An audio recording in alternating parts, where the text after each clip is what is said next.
has been Oh pushed. yeah, yes. The button Yeah. has been pushed. I just had to double check that I did press the right stream and not the members stream, because I know I've done that before. Yeah. Oh yeah, I that did works. press the right button.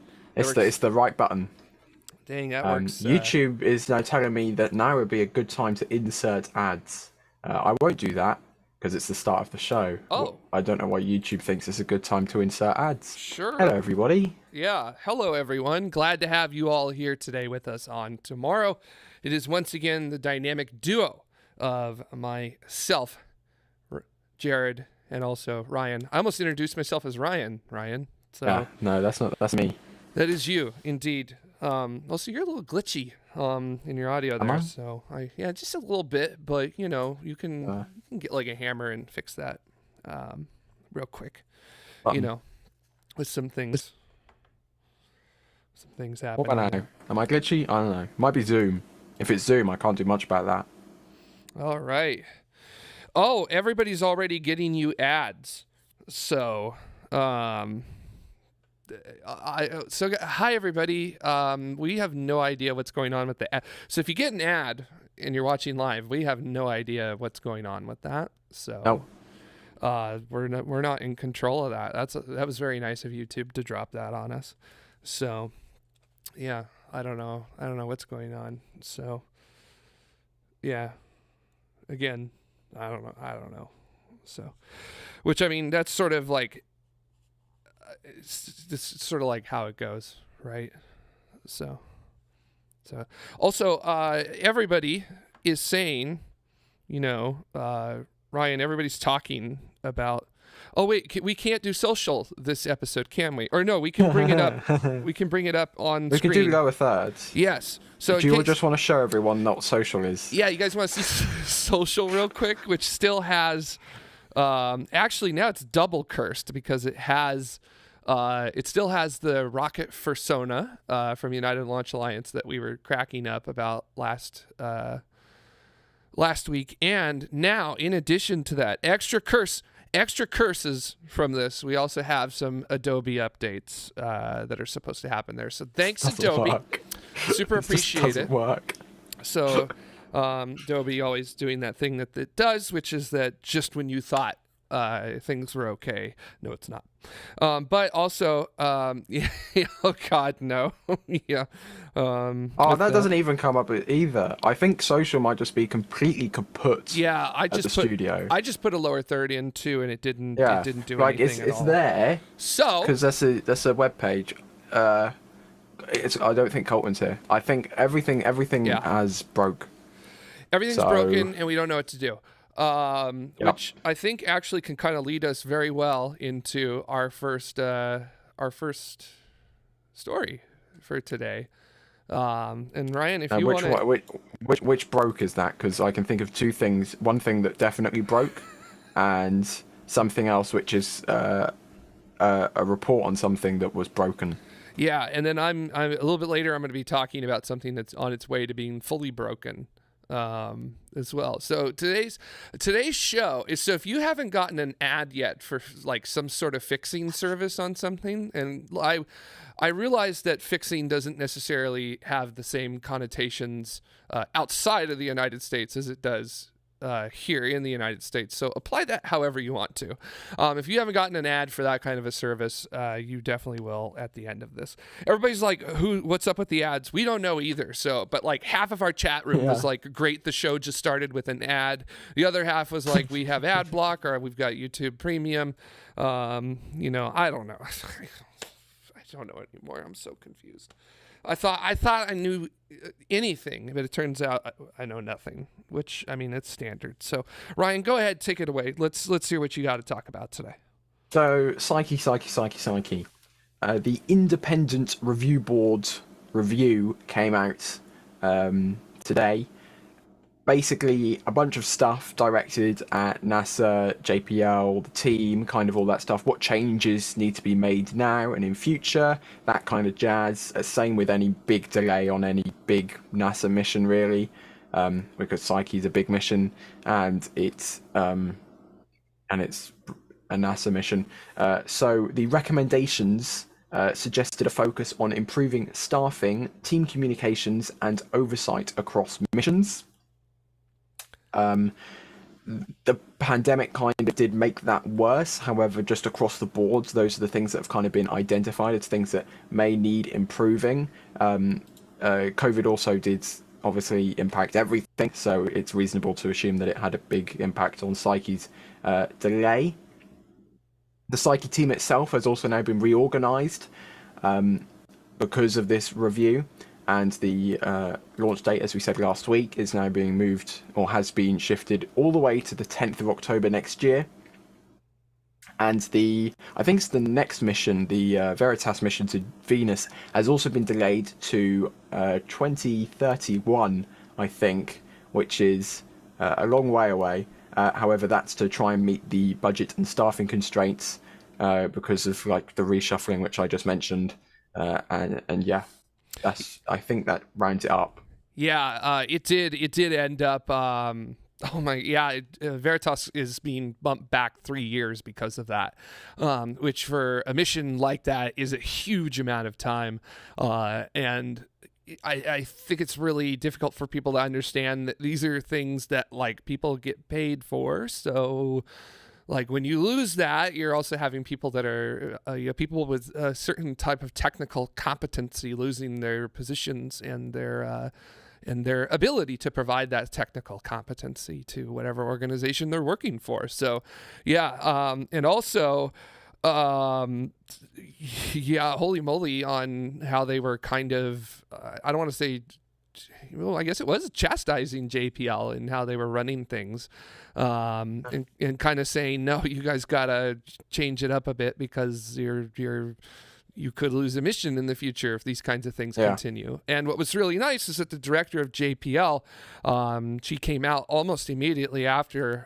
the review was published, or the report was published, excuse me, and she said that that they are looking at that and they're going to implement that immediately. So this wasn't like, we're going to kick the can down the road and we'll do our own independent, internal audit and figure it out and we'll come back in 6 months. No, she's like, okay, we take on, we accept that report and we are going to put this in immediately with that. So that was very nice that they were able to do that.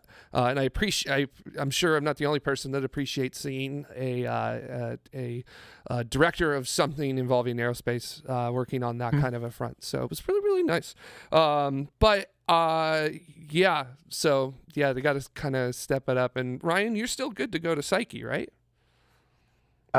Yep. Everything is basically back to square one.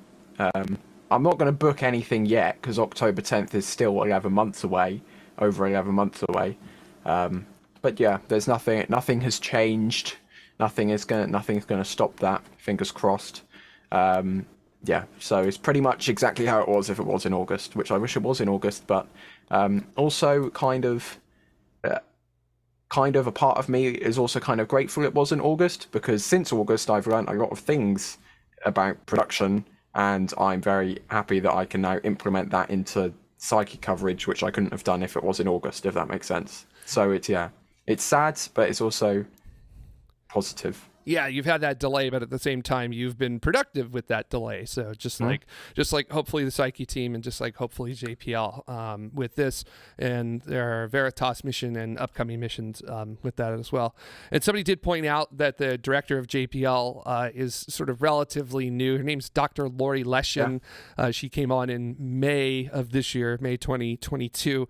She was a geochemist and space scientist before that. Lots of executive leadership experience in that as well. So she is, as far as I understand, a fantastic director for JPL so far. So, marching forward is the way that it goes, and that's kind of how it is with that. So. So Loopy was saying she's new, right? She only got the position this year. So she's I guess 6 months into the position. So I'll put it on a lower third, but you can see like that much of it. There you go. That's what you get, Loopy. Yeah, there you go. Oh no! Wait, is our social loading on there as well in general? Like, Oh my gosh. Well, I have lower thirds up there. I think what's happened is, it's just the social machine has been overloaded with Adobe updates. Yep. And it's just decided it's had enough. Yeah, thanks. So Thanks, social. It was it's both decided it's had enough. both the cursed ULA rocket persona and the Adobe updates. So great. Great. Yeah. And yeah, as Loopy's saying here, you know, it's really refreshing to see an aerospace firm own up to things and take responsibility and acknowledge their shortcomings instead of getting litigious and grumpy and obstructive. Yep. So yeah, that's pretty nice to see that. So yeah, very, very cool. Yeah, somebody says we're not paying our subscriptions to Adobe, so I don't know. That ain't my thing. So I got my own separate from tomorrow here. So yeah. Oh, Jan or Jean Tonkins in the chat room is saying that you should invest all the collected money and use it for the next attempt. So I don't know if that means that you should increase the amount that you have through investments or other things like that. I'm gonna take all of the Psyche. I'm gonna take the Psyche GoFundMe and put it all in Dogecoin, and then I'll be able to go and see lots more Falcon Heavies, because that sounds financial advice, right? Yes, it is. That'll work. So works. Yeah. Yeah. So that's what England was gonna do, right? So, or the United Kingdom. So, as I just will never get ever it right. get that get right. It right. I'm so. If you're gonna do a joke, at least get it right. Trying so hard. I really am trying. Loopy says I should just invest in Twitter. I'm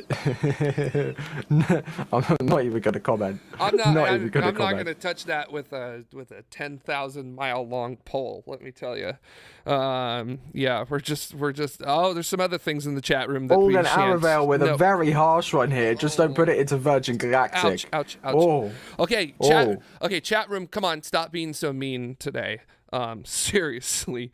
And Jill Song, you're in there. Hey, good to see you too. So just kind of saying hi to everybody. So if y'all are wondering, like, why are we reading the chat room? It's because we can't bring social up because Adobe has gotten in the way of us there. So yeah, but we're still going to try to interact with y'all as best we can with this here, with our limited ability to do so. So yeah, so there you go. Psyche and JPL also getting a scolding as well from a review board, and then JPL saying, we understand and we are going to get on that immediately. So there you go. That's how that works. So very, very, very, very cool. So you want me to talk about something from JPL as well? Yeah, why not? Let's put JPL together. Yeah, we could just throw JPL in one big box with that here, right? So this is me trying to delay because I legitimately was not ready to move on, so I'm having to grab all of my stuff and open it up because I'm a genius at this. I'm so good at this, you know.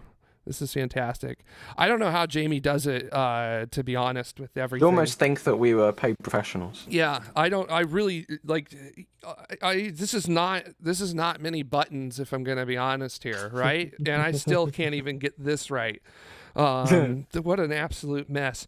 But speaking of messes, another one that we can talk about is actually something that a lot of people are, I feel like, unfairly criticizing, and it is this, which is NASA's InSight mission that they're running.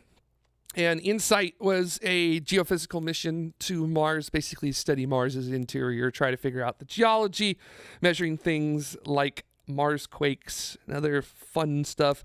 A instrument on board that was supposed to measure the flow of heat from the interior unfortunately didn't work. But I mean, hey, that's the way it goes sometimes. I'll actually talk a little bit about that because that instrument was not a complete failure. But somebody's like, sad rover noises. Well, it doesn't really move, but it's still, I'm sure, making sad noises on the surface of Mars, right? So this is it in its fully deployed configuration when they were doing testing for it. InSight was supposed to launch in 2016. It didn't. It had to wait because of the seismograph instrument, which is not the instrument that failed or partially failed on the surface. So that wait was worth it. And it eventually launched in May of 2018. I remember going out on my front lawn and watching it because it launched from Vandenberg, the first interplanetary launch from Vandenberg. Yes, Vandenberg launched the Clementine probe, which went to the moon in the early 90s, but nobody had ever launched an interplanetary from Vandenberg. So that was really, really cool to watch that.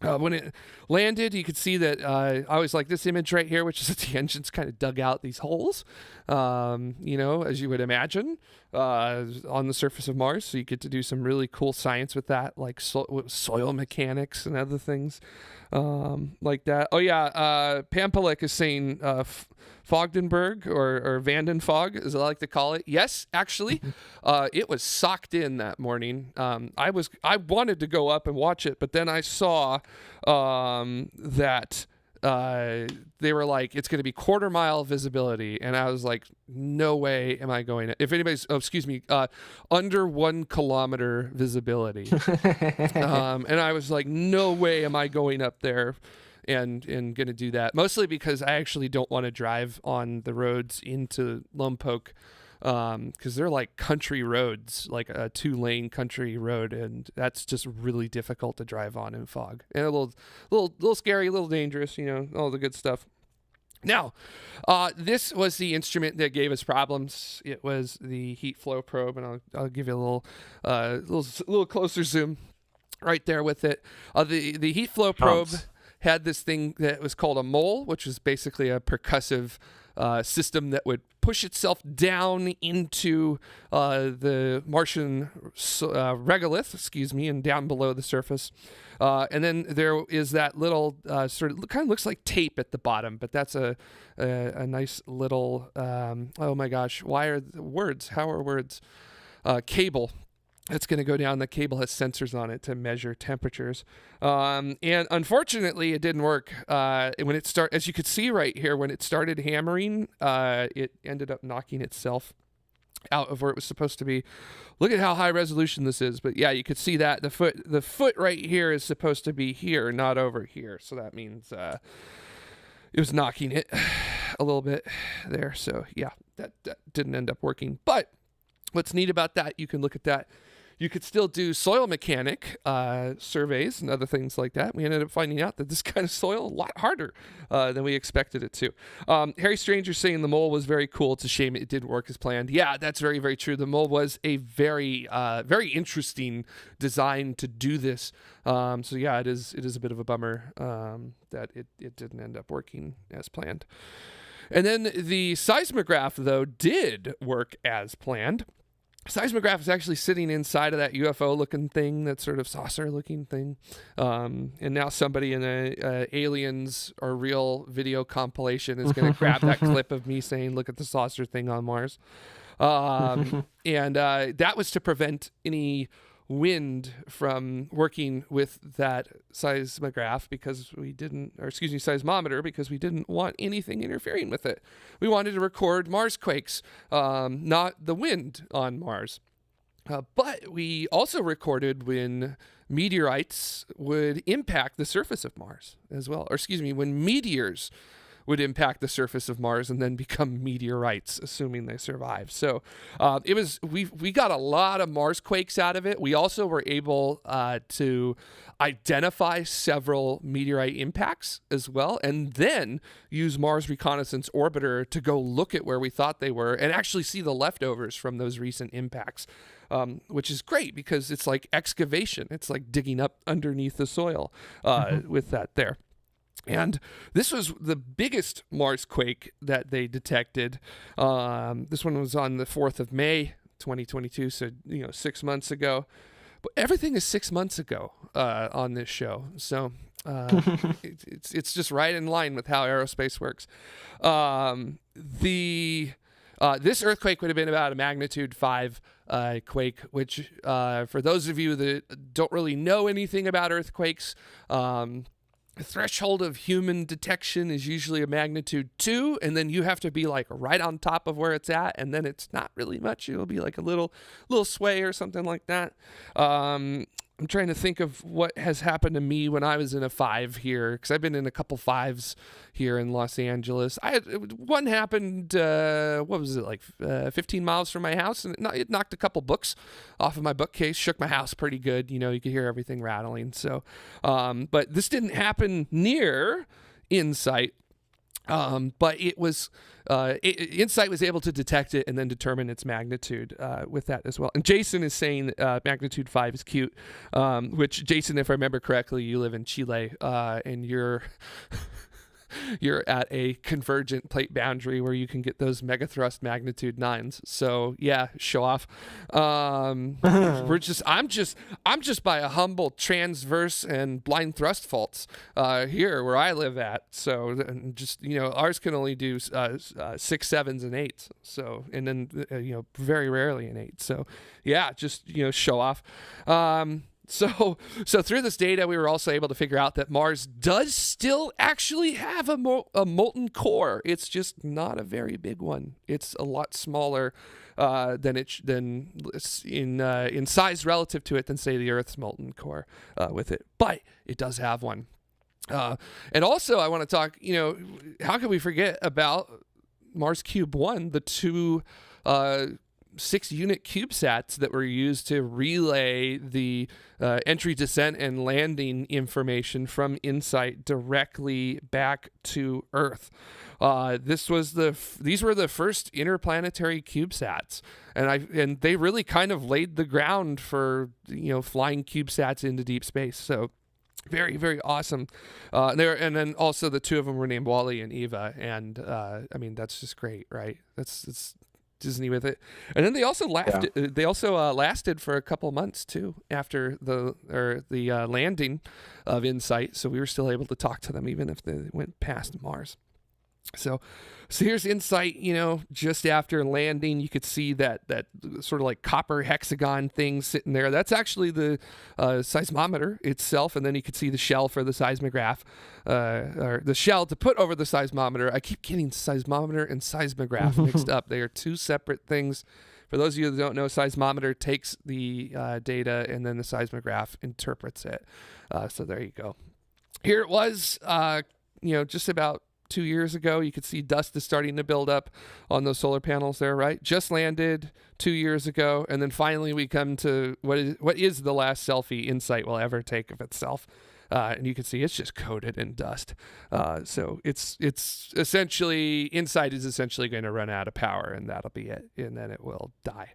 But not much you could do with the dust on Mars. I'm actually going to make a video. I don't know what we're going to title that video for our Tomorrow channel yet. I think it'd be something like InSight is dying and all of your ideas to fix it are wrong and bad and you should feel bad. Or something like that. But yeah, unfortunately, we're going to be losing InSight by the end of the year. And there's not much that there's nothing we can do about it unless there's some sort of major cleaning event that happens there. But also that's not expected to happen where InSight is, unfortunately. Yeah, so that's it. Farewell to InSight, because unfortunately we're just not going to clean off those solar panels there. We can't wash them off because you can't take water to Mars, right? Because we have to keep it sterile. Also, that would require tanks. I don't know if you guys know this. Water is pretty heavy. Also, tanks tend to be heavy. They also take up volume and other things like that. So yeah. Yeah, it's just everything you can think of. It's just not going to work. Oh, Pampalak is asking, can we ask the Martians? Alex is saying, just send a guy with a spray bottle and a squeegee. That should be easy. Larry King is saying that it needs a dust devil to pass over InSight. Yeah, I was just kind of alluding to that with the cleaning events that the Mars exploration rovers had from time to time. There. So yeah, it would be nice to get one of those, but I mean, it don't look like it's gonna don't look like it's going to happen anytime soon. So, yeah. Also, it needs a little more power than the Mars exploration rovers as well. So it's just, again, Logan Aerospace, it's just not that simple. So, yeah. A really big, Harry, that's a good one. A really big fan can blow air from Earth. So, yeah. That's why that's the solution we need. Somebody's saying to put a sponge bath. Give the rover a sponge bath. Very nice. And speak gently to it as you do. Mr. Huggy says that they could put little motors, like the ones in phones, to vibrate the solar panels. That's an option, but also there's a problem as well because Martian regolith is highly electrostatic. It will stick to stuff. So you could probably flip those panels over and the dust would possibly stick to it. So yeah. It's just not as easy as everybody thinks it is. Yeah, I love Micronite, which just says that every Mars mission needs an Ingenuity to fly over it once a year to dust it off. Yeah, or use an RTG. Very simple solution. Either, yeah, RTG. That's a good idea, but it's not as interesting as flying a helicopter over it to blow the dust away. So yeah, that would work really well. My favorite one was somebody said that they should close the solar panels and then reopen them only when InSight needs power, which it's like it needs power all the time. So all the time during the day, like those batteries are really critical for things like heaters and stuff. So oh my gosh, Robert is saying that Oppie should just roll over to clean the panels. And then Harry Stranger is saying do an RTG powered helicopter. Yeah, baby.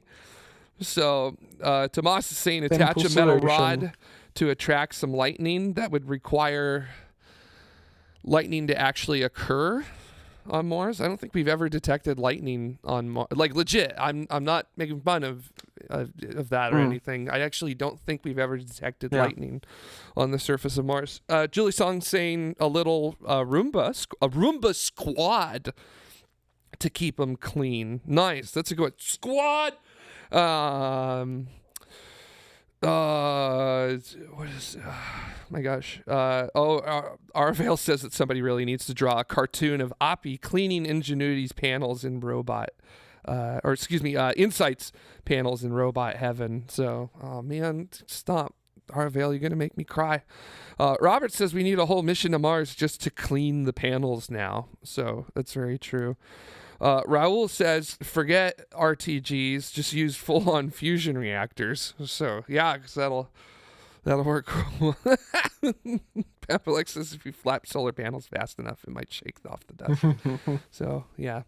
We'll just make our landers fly other places. They'll be like hoppers or something, whatever you want to call them. With that there, but yeah, there's just really no easy way because you have to have something that weighs. You have constraints, right? Volume, weight, power as well in order to run whatever you want to use to clean off your solar panels. You also have to think about the mechanics of things, right? Typically, we only want to do a deployment once. We don't ever want to have to roll a solar panel back up and then deploy it a second time because the second time it may not open, right? So it's like J-Dub, right? We want to do it once. Yeah. We don't want to ever have to do it again. So yeah. Molly Mars Gal, very good point here, which is that at that point, just go with an Epstein drive. Absolutely. Well, also it depends like which faction you belong to as well. So, Harry Stranger, perfect example of that. Quotes, looks at Lucy, which Lucy, they're still trying to figure out how to get that panel all the way deployed. Not that it actually needs to be all the way deployed because it's still generating more than enough power for it, but yeah, it would be nice. With it there. So yeah, anyways, that's enough. Stop talking about InSight. I'm done. We're saving it for the tomorrow video. You just come back and watch it later. So yeah. Ryan, I know you got something else to talk about today, which actually I think somebody in our chat room, Samuel Price has a very good question, which is, did I win the rocket crash bingo? And for viewer retention purposes, you'll find out at the end of the show. Now, NASA is now progressing to the next design of SLS Block 1B. Yesterday, November 3rd, the managers reconvened, and they have. I'm trying to find the actual words here. The critical design review of the Block 1B evolved configuration of the rocket, and they determined that NASA will continue with the design and the initial production work for Block 1B, which is really exciting because starting with Artemis 4, they're going to need Block 1B with the exploration upper stage. And although it's safe to say that that's 4 to 5 years out, it's still in SLS terms, it's quite soon, which is, I guess, exciting because at the moment SLS Block 1 may be super big powerful rocket, maybe cool looking orange rocket, but Block 1B is the bigger, improved version. It's the halfway step between Block 1 and the improved Block 2, which will have new SRBs. It's like Block 1, but a bit bigger and a bit fatter. And yeah, I'm gonna call it the cool middle child of the SLS family. The cool middle child, the orange-haired stepchild of the SLS family, perhaps. Well, they're all orange-haired, so. Oh, that's true. Yeah, that's very true. So this is the one with the 4 RL10s on it, correct?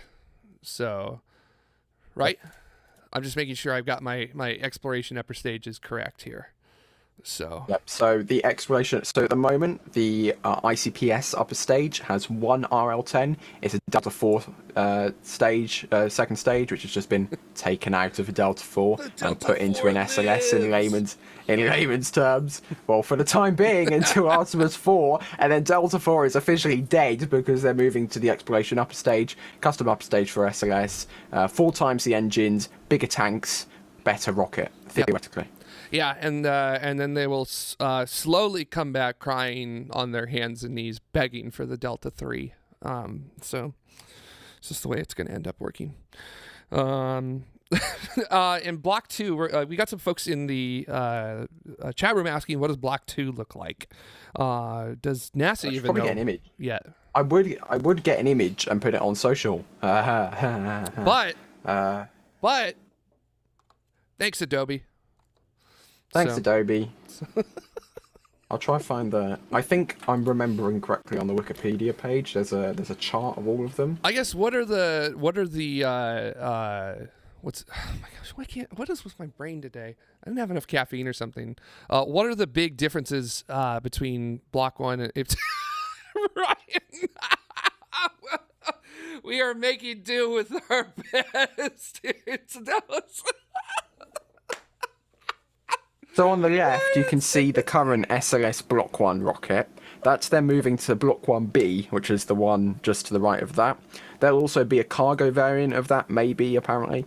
And then after that, we'll move to Block 2, which will be the same as the Block 1B, except instead of having 5-segment SRBs, 5-segment Space Shuttle SRB adapted things, they'll be moving to a new generation of solid rocket boosters, which I think that's a concept design. I don't think that'll be the final design, because I don't believe that they could be that slick and smooth. But if they are that slick and smooth, then that'd be cool to see. But I have to be completely honest here. My favourite design of SRBs has to be the 5-segment, because it's just the shuttle vibes. You can't deny that. You just can't. Yeah, well, I mean, in a literal sense too, it's the shuttle vibes. Mm-hmm. So yep. But a little extra, right? I mean, we got a little bit more of a burn time on those. Yeah, that's why they're 5 segments instead of 4. Yeah, so that way we can do that there. So glad to be interviewing SLS here for your pleasure. All right, everybody, now's your chance to yell or do whatever you want with that there. So yeah, that's actually really, really neat. There. We'll see how far SLS actually gets with it there. So yeah, interesting. So yeah, Harry Stranger says bring back Omega.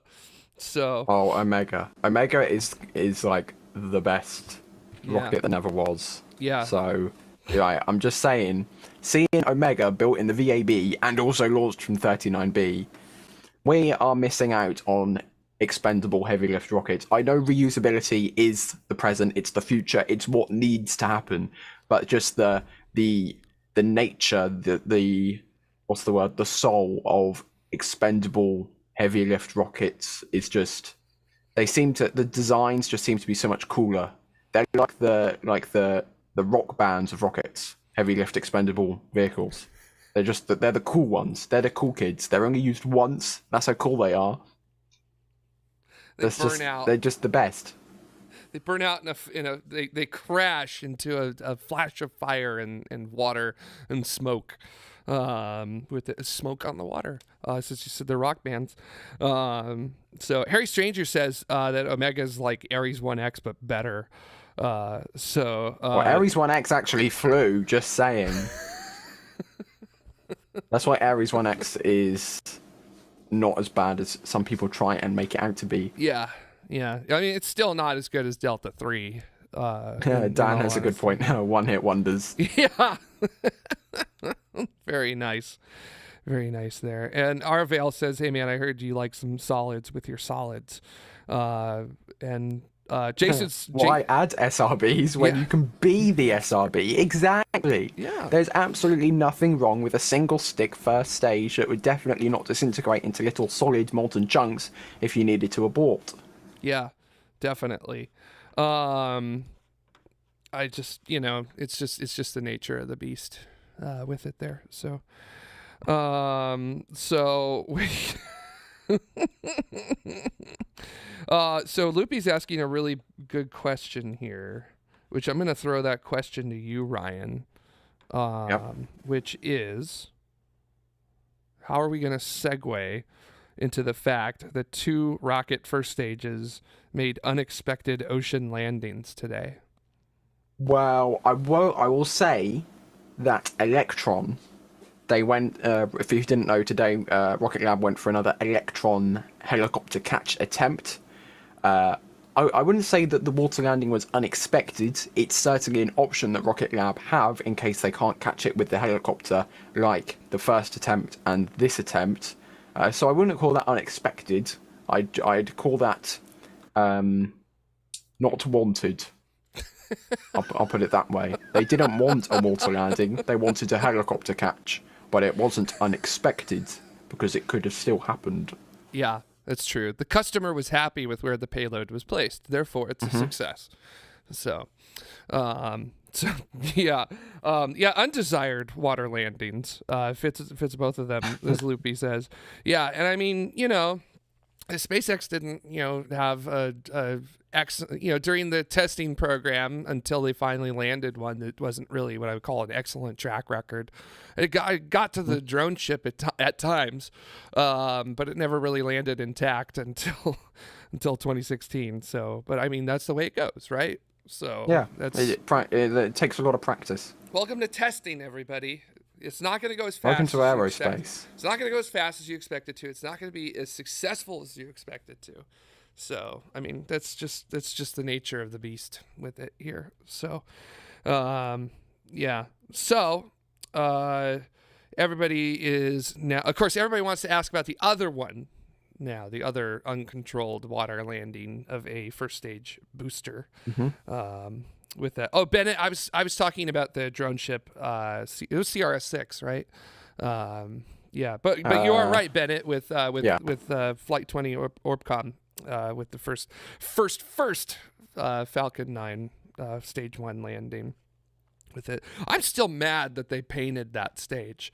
That stage looks way too clean compared to all the other stages. I think they should fly it one more time.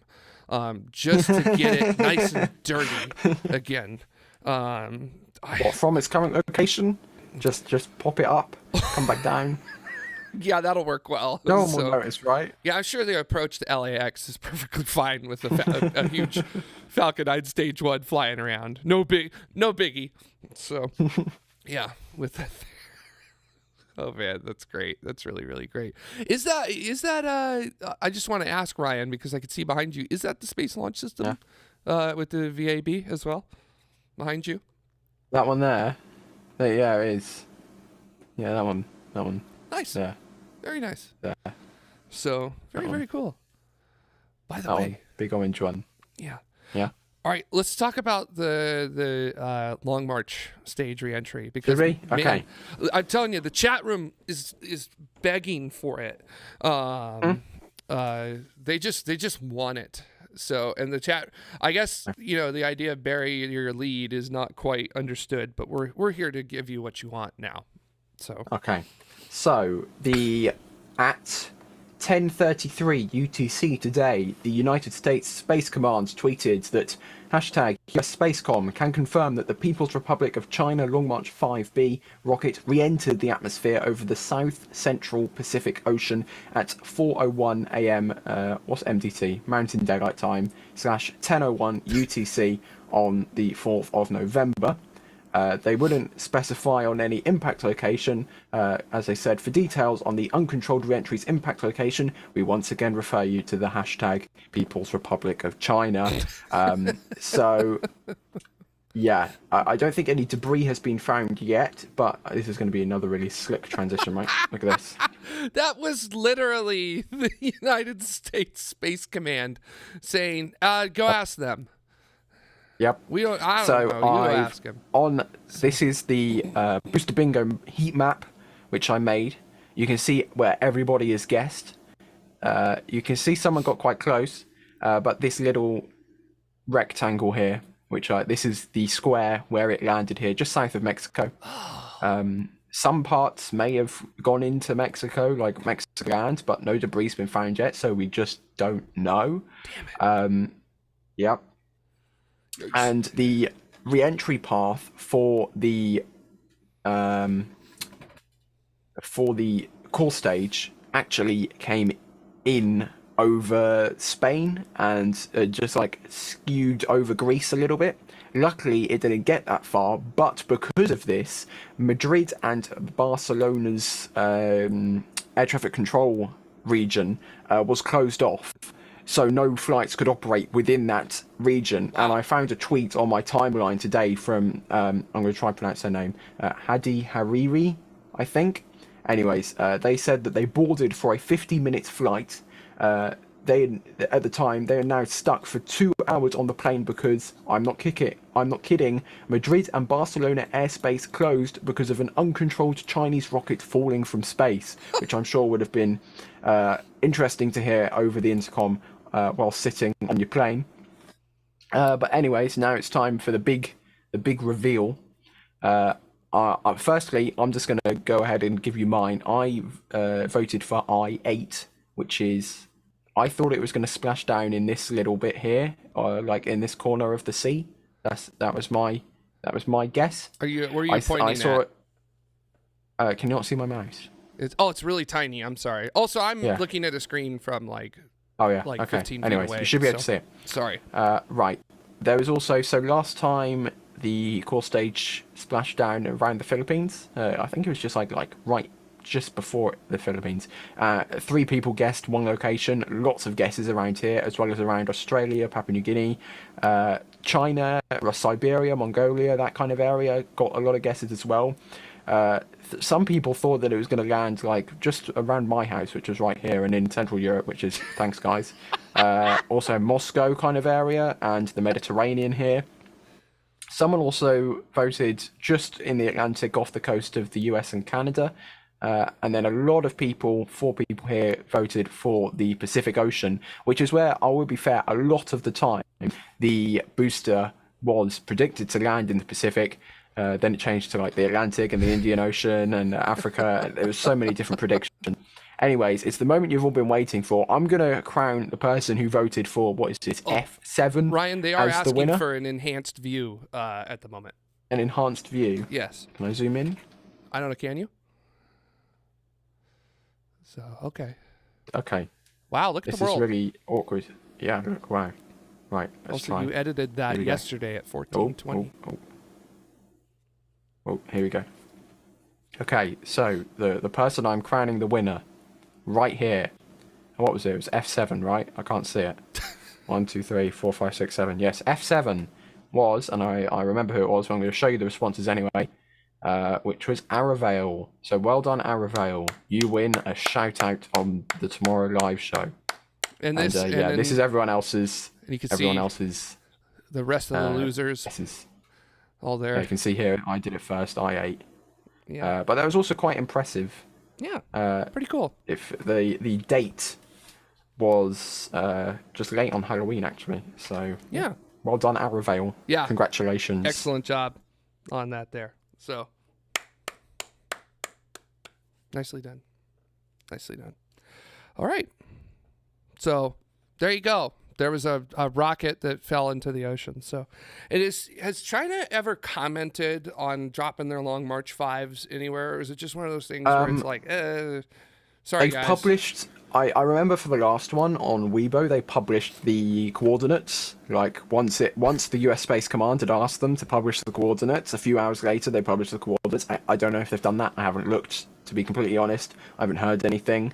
But yeah, if we do get that, that'll obviously be going in the news on Monday, and I'll bring that to you. But yeah, I don't know any specific coordinates at the moment. Yeah, and Harry Stranger made a really good point in the chat room, which is that the Long March 5 is a really cool rocket, and it is. It's China's heavy lift rocket at the moment. Yeah, it's their heaviest at the moment. Yeah.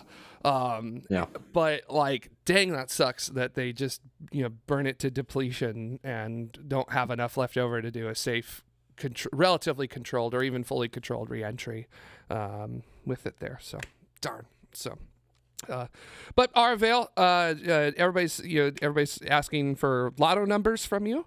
Jason, Aravale wants you to decide dinner for everybody. Yeah. So, Aravale saying for your lotto numbers tonight, pick F7 because it hasn't failed so far. So, yeah. So pretty funny, man. I wish I had seen that because I totally would have chosen whatever square Southern California is in because I think it would be hilarious. So, Aravale saying Taco Bell for all, of course. So, yes, that's right. So, Taco Bell for everybody. Which my Taco Bell dinner is actually waiting for me because I'm doing the show for Griffith tonight as well. So pretty cool. Yeah, Andy Law is asking if the Long March 5 is the designated carrier for the Taikonauts. That's the... I don't right, think so. Here's me remembering. There's the Long March 2F and the Long March 7, which are both very similar. I think, if my memory serves me correctly, at 54 minutes past midnight, that the 2F is the crewed vehicle and the 7 is the slightly different cargo vehicle, which carries the so Shenzhou is the crewed and then Tianzhou is the cargo. And so it's basically just like the ISS. The Russia has the Soyuz crewed vehicles and the Progress resupply vehicles. The US has Crew Dragon and Cargo Dragon, as well as Cygnus and soon Starliner. So yeah, that's their equivalent for Tiangong. Yeah, and I was going to say these are the what's it called? Oh my gosh, modules that are arriving at the station. The new modules. This one was Mengtian, if I remember correctly. I think it's. See, this is the awkward thing. I usually use Google Translate for pronunciation, and it says Wenshen and Mengtian. So I don't know if it's Wentian and Mengtian or Wenshen and Mongshen. I've gone with Mongshen, I guess. I don't speak fluent Chinese, so Mandarin, that's the one. I don't know. Yeah, if anybody who's watching right now knows how we should be pronouncing this, then please let us know with a phonetic spelling in the chat room. Or you can also comment as well. We're definitely happy to hear it.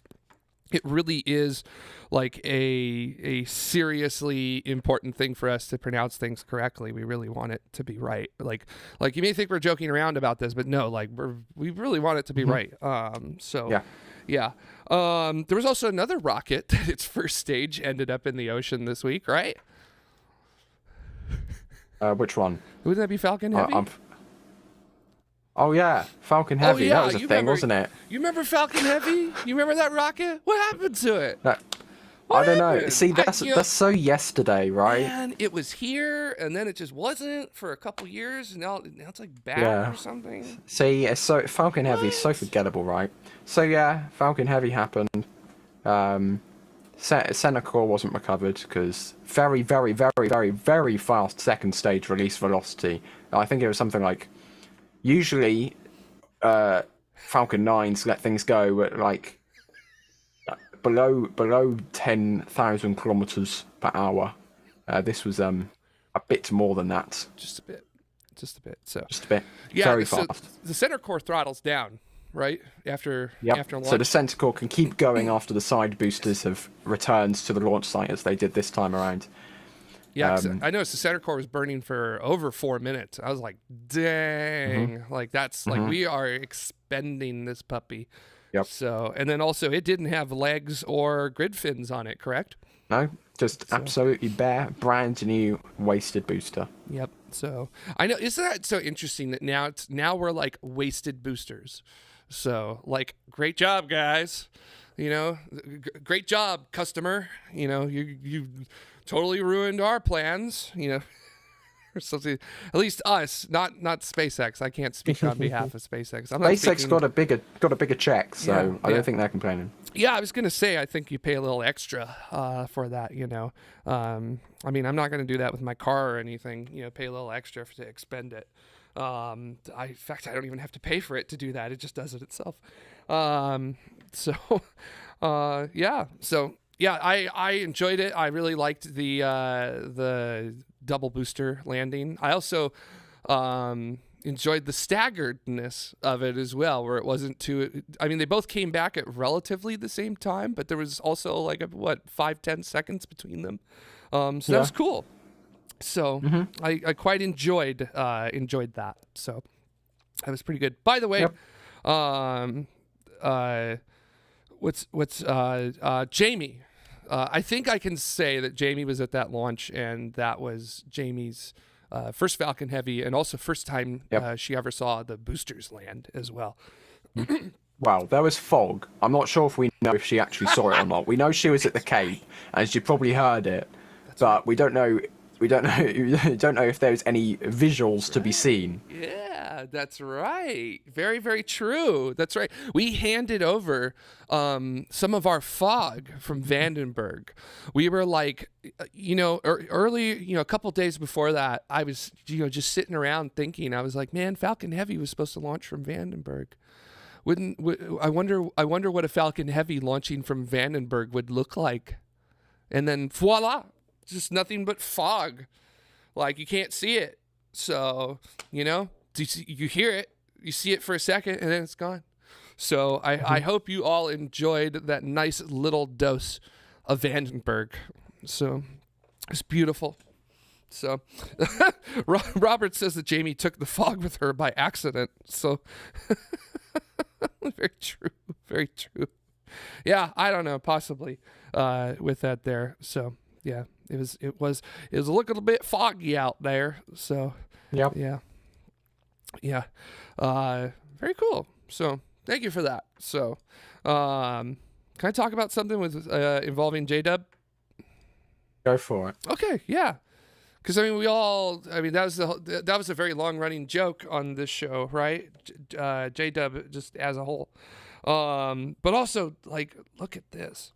So look at these images we're getting back from it. It's looking great. Pretty. So yeah. And you see these three objects that are highlighted there, JD1, JD2, JD3? I do, yes. Yeah. So they're like distant galaxies that are really, really far away, like 10, 11 billion light years away. So they're really far. And actually I was just noticing in this area right here, I could see some gravitational lensing kind of happening around here. So beautiful image with it there. But I do want to show you the Hubble version and go back and forth between the two because you're going to notice something with the Hubble version and then this version. So you ready for it? Okay. Go for it. So here we go. We're going to start with Hubble and then we're going to go to Webb. So here's Hubble, Webb, Hubble, Webb, Hubble, Webb, Hubble, Webb, Hubble, Webb. So what do you notice? I think that they have upgraded the camera in Webb because there's less pixels. This is what happens. This is like the new iPhone, which has 48 megapixels. This is like so Hubble is like the iPhone 13, and Webb is like the iPhone 14 of telescopes. Sure. It's a bit more evolutionary than that. That's definitely for sure. I mean, Does it have a lightning port? Does it have a lightning port? I don't know. I think it's wireless. Honestly. Okay. Wireless charging. You know Hubble. what? Much like an iPhone, you can't fix Webb by yourself. You can't fix. You're not allowed to fix it at all. But yeah, somebody who's in the chat room.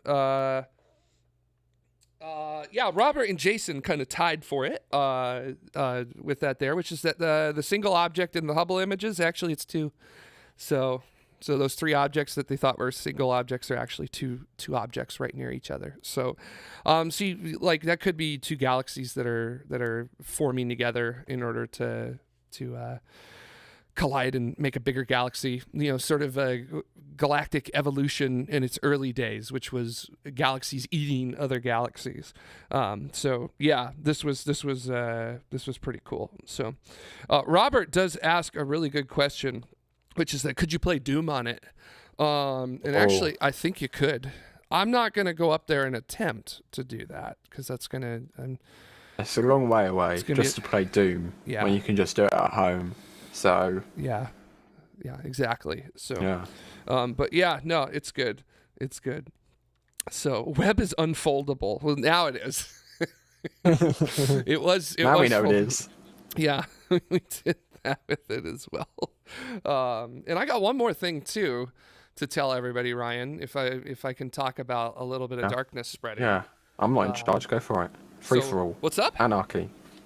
It's free for all. I'm not in charge. Absolute anarchy. Sure. Yeah.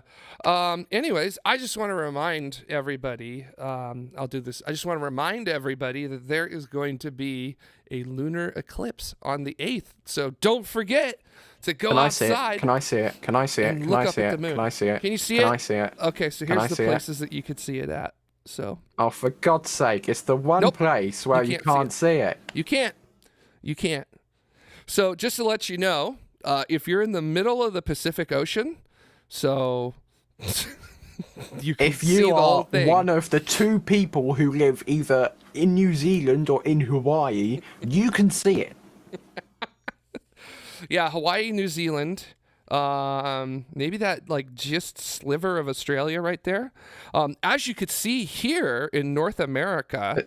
Yeah, there's a massive chunk. Oh, yeah, I think that wasn't really doing it justice because there's a huge chunk of California, Oregon, Washington, and then Idaho and that kind of area. I guess there's a bit of Arizona in there as well. Yeah, a little bit of Arizona. Montana, maybe. And then you also have, I'd say that's probably the majority of Canada, Alaska, northern bits of Greenland, if I don't think anyone even bothers lives there, and Japan as well. There's a lot of Japan. Pretty much all of Japan is in there as well. Yeah, and that'll be at moonrise as well. So in Australia and Eastern Asia and Central Asia, in the Middle East there, that's going to be at moonrise. For those of us in on the other side of the world in South America and North America, that's going to be at moonset.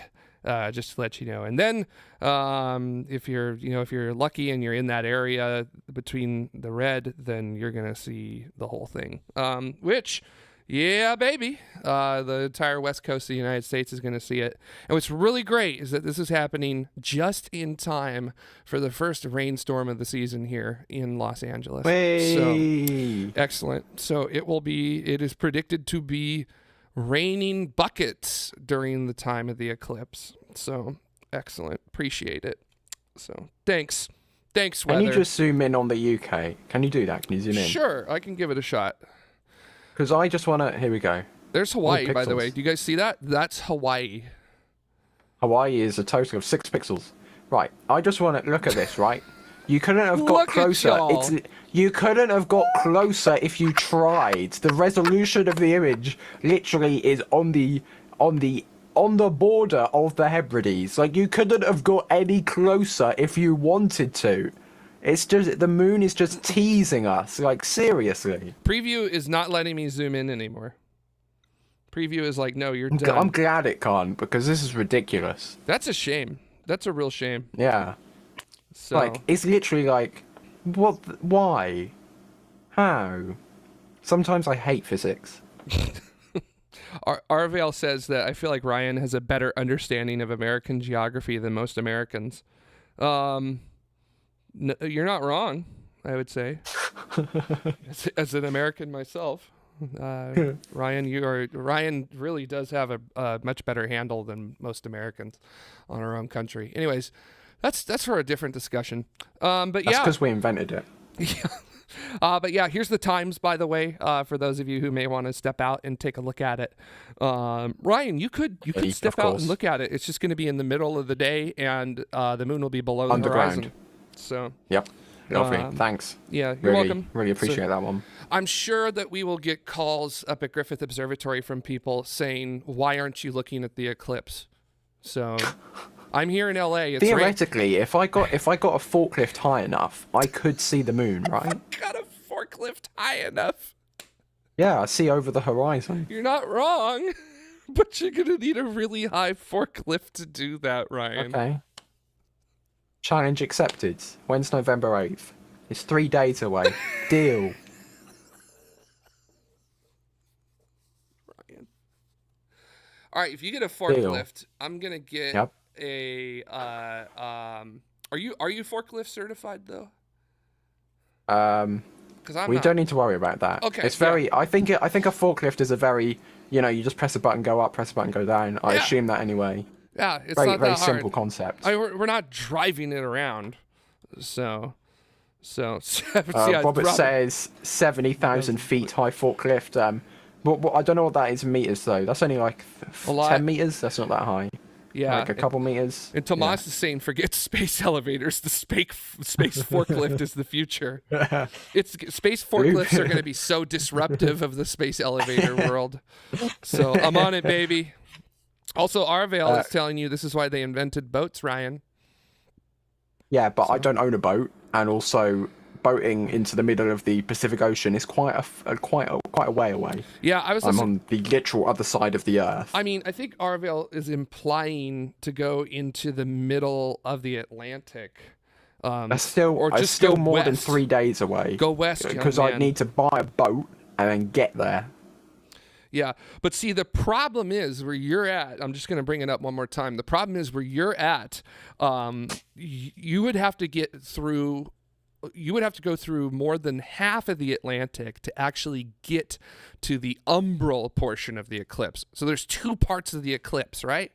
So there is the part where it begins. I mean, to see anything meaningful, I'd need to go through the Panama Canal, and that's quite a distance. Yeah. I think the moon would beat me there. Yeah, I'm just going to pull this up real quick just to remind everybody, because there are there's 5 phases in a lunar eclipse. So you have the start of it. Come on, mouse, work with me here. You have the start of it right here. There we go. When you touch the penumbra, or the outer layer of the Earth's shadow, which is it's near impossible to catch it. You really have to get to the point where the moon is fully in the penumbra, where then you enter the umbral phase of it, when the shadow of the Earth, the full shadow of the Earth is on it. And then even then, you're still seeing the red light from all of the Earth's sunsets and sunrises being filtered and falling onto the moon behind us. Then it exits the umbra back into the penumbra, and then it exits the penumbra over here. So, yeah. So that's how it works. So, yeah. Who's that in the somebody in the chat room is saying just fly to LA. Don't. It's going to be raining. So we're supposed to get it like fly over LA and then go home. Yeah, fair enough. It's like Sophia. You could do it like the Sophia airplane. So, yeah, we could do that. Jason says that I can ride Launcher 1 to go and see it. Oh, very simple solution. Yeah. Very simple. Yeah. Larry King says, how about a high-altitude balloon? So... I need to breathe, though. We need to sort out some kind of oxygen tank arrangement. Just get in touch. And maybe some pressure suit. Just call it Red Bull. Hopefully they still have their Project Stratos stuff for that. So, or maybe the sheer rage of no, it's not rage. The sheer whininess of Max Verstappen could power you. I'm just kidding. Don't worry, guys. It's a Formula One joke. It's all right. He's a good driver. Anyways. And then Atheist for the Cause says that give me a break. Greta Thunberg sailed the Atlantic. So, yeah. Jason says steal Tim's suit. Tim's not really using the suit much nowadays, right? No, he's completely retired. So, yeah. Oh, Max. We started a Formula One fight in the chat room. Great. Sorry, everybody. Oh, yeah, Robert says to just borrow the Red Bull suit and then steal the capsule from the Smithsonian. It's like the next National Treasure movie. Easy peasy. Like, come on. That's easy. It's the next national... You put on the suit, you pick up the capsule, you just walk out the door.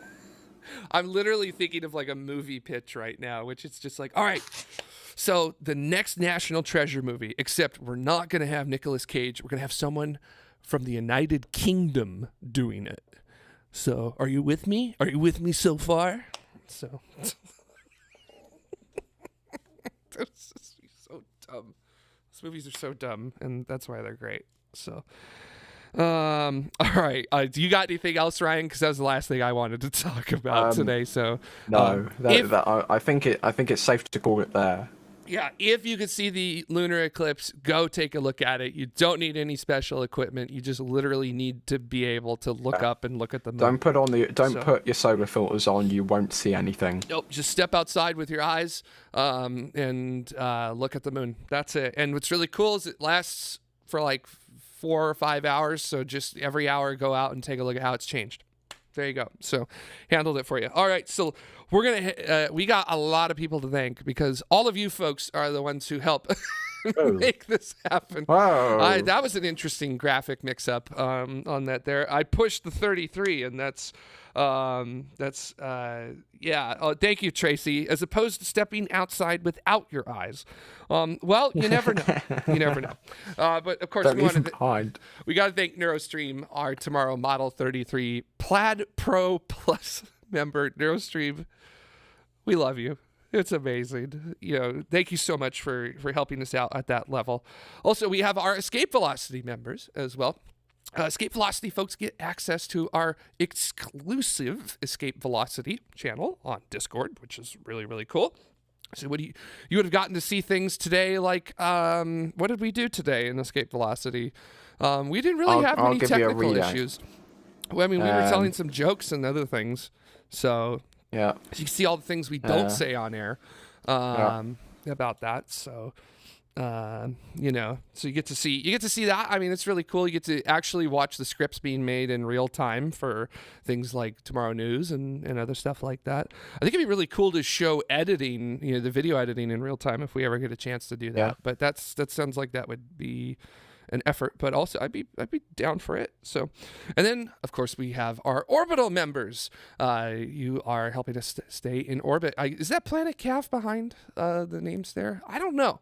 But I don't know what planet it is. Yeah, I know I got Planet Calf still, 204 still around Planet Calf at the moment here. And you might see Jared just whiz by very quickly. Yeah, you never know. So it could end up happening. Then we have our suborbital members as well. And this is when you don't reboost Station 204. Yeah, not. Thank you for that one, Ryan. Or this is the Long March 5 second stage orbital membership level with that there. And then we have our ground support members as well. Again, anything helps us out here at Tomorrow. No one is lesser than the other or anything like that. All of your support is welcome, and we absolutely love you for that. We also have our systems support members as well. You get a shout out as the systems support members with that there. But I would say the coolest thing that happens is that if you are a member, you get to go to our members only stream that happens after the show. And if you would like to consider being a member, you can head on over to youtube.com/TMRO/join. Fun fact, with the new YouTube update, you no longer have to, if you're watching on mobile, you no longer have to go through, go to the chat window, then go to the super chat button, and then do join as member or membership. The join button is like right there now, so you can just press it, smash it, boom, 99 cents. You can get access to the member streams, get access to cool stuff. Just yeah. But also, if you just wanna support the channel, share the videos, share the streams. That is also greatly appreciated. Thumbs it. We thank you all. Thumbs it up. Set up the notif. All the buttons. So yeah, every single button that you could possibly conceive of. Please push them. So thank you all so much. On behalf of Tomorrow, I'm Jared. That's Ryan over there. That's me. Hello. Yeah, exactly. Bye. Thank you for watching our show today. We're about to go into our members only stream. So if you want to, youtube.com/tomorrow/join, become a member. But if not, thank you guys for watching. Appreciate it, and have a good week. I'll be here. Ryan, will you be here next week? What day is it next week? Maybe. Well, it's a Friday. I know it's a Friday. The 11th. It'll be the 11th. I'll be here. I think I'll be here. Unless something horrible goes wrong, I'll be here. I will be here too, so there will be a show next week. So, because that's going to be the show before SLS's first launch window, supposed launch window. So we're going to have to see that with that there. So, all right, everybody, bye. We'll see you later. Bye. To the members stream we go. There we go. To the members stream we go. Bye.